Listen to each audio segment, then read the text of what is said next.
Greetings, Golden State Warriors fans. Today I bring you 3 incredible pieces of news about our team. Stay tuned until the end of the video, subscribe to the channel, hit the like button, and share your opinions in the comments. Let's get started with the first news. Steve Kerr gets honest on Steph Curry's impact amid retirement rumors. As whispers about the future of Golden State's dynasty grow louder, Steve Kerr cut through the noise with a candid admission that hits at the heart of the Warriors' era.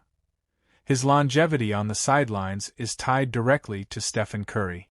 It's the kind of truth Warriors fans know in their bones, and hearing it from Kerr himself gives the moment real weight. Kerr's candid admission: "I'm well aware that the reason I'm still here is because Steph Curry is still here," Kerr said, leaning into the reality of coaching in a league defined by churn. "I'm not being modest, I'm just telling the truth.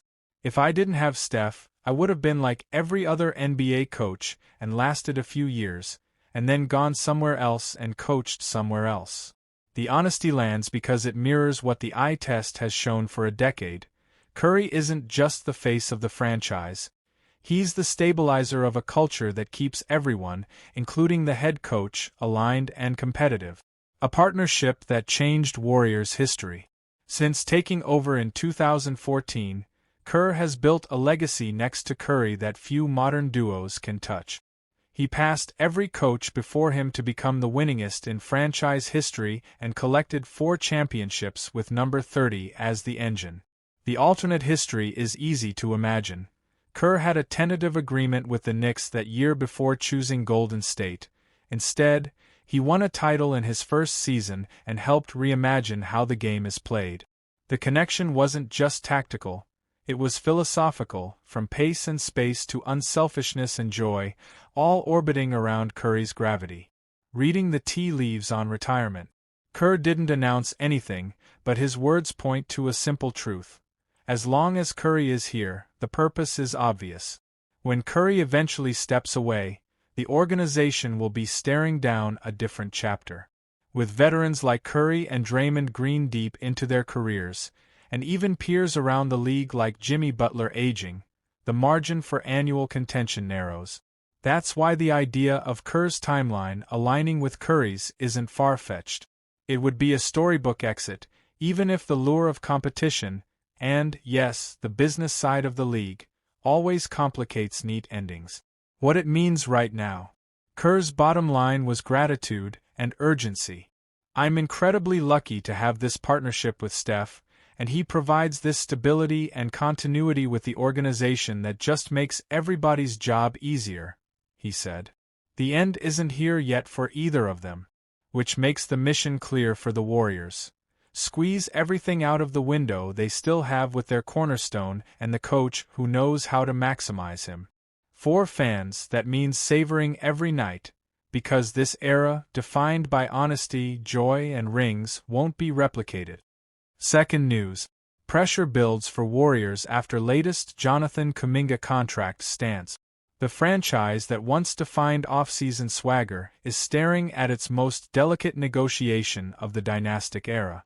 Golden State, the team that stunned the league by landing Kevin Durant in 2016 and later rolled the dice on DeMarcus Cousins in 2018, now finds its summer defined by a single, stubborn variable: Jonathan Kuminga.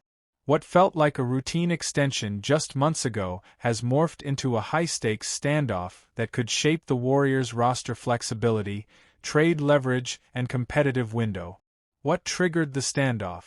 The fuse was lit when the Warriors extended fellow 2021 draftee Moses Moody before last season, effectively turning 2024-25 into Kuminga's prove-it year. His campaign swung wildly. A blistering 13-game stretch averaging 21.1 points showcased star flashes, only to be undercut by a 31-game injury absence and playoff DNPs that reignited questions about role, readiness, and trust.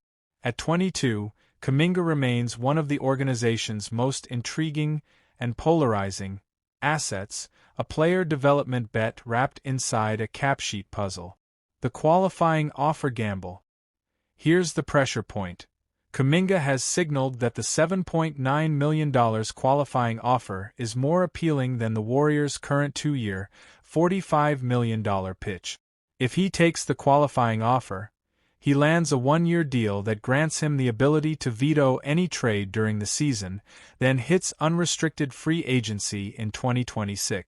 For Golden State, that's the nightmare scenario: minimal control, minimal matching salary, and maximum risk of losing a recent top pick for nothing. Why $7.9 million complicates trades. A $7.9 million number handcuffs deal-making. It's a tier populated by useful but non-transformative rotation guys. Think Peyton Pritchard, Ayo Dosunmu, Max Christie. Contracts that rarely unlock star-level returns on their own. If the front office is aiming to retool around Steph with impact pieces, a small outgoing number makes salary matching harder and almost guarantees the need to overpay in draft capital or include additional players just to get in the room on meaningful trades. The narrow path forward. Golden State's leverage returns only if the team can secure term. A multi-year deal in the mid-$20 million range annually threads the needle. It preserves upside if Kuminga keeps trending up, creates cleaner salary ballast for trades once restrictions lift, and protects against a zero-return exit in 2026. It also buys time to evaluate fit, lineup data, and market appetite without the clock of unrestricted free agency blaring in the background. Third news. Celtics sign ex-Warriors big Chris Boucher as Golden State weighs its next move. Boston just grabbed a familiar face to Dub Nation. The Celtics announced the signing of two-time NBA champion Chris Boucher, a former Warrior who earned a ring in 2018 before blossoming in Toronto. In a statement, Boston said, "The Boston Celtics announced today that the team has signed free agent forward Chris Boucher. Per team policies, terms of the deal were not disclosed." The 32-year-old currently stands as the Raptors' all-time franchise leader in points, rebounds, blocks, minutes, and games played off the bench.